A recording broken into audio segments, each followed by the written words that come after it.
నా కార్ ఈ పక్క ఉంది.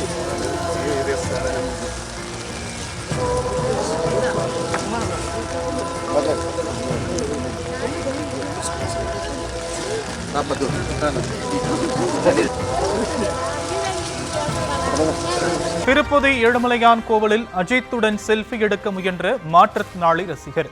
தன்னால் வாய் பேச முடியாது என ரசிகர் சைகையால் கூறியதை அடுத்து தானே புகைப்படம் எடுத்துக் கொடுத்த அஜித்.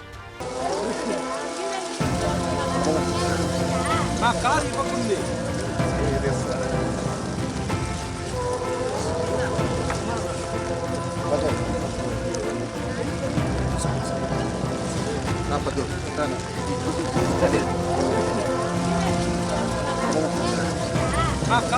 ఉంది.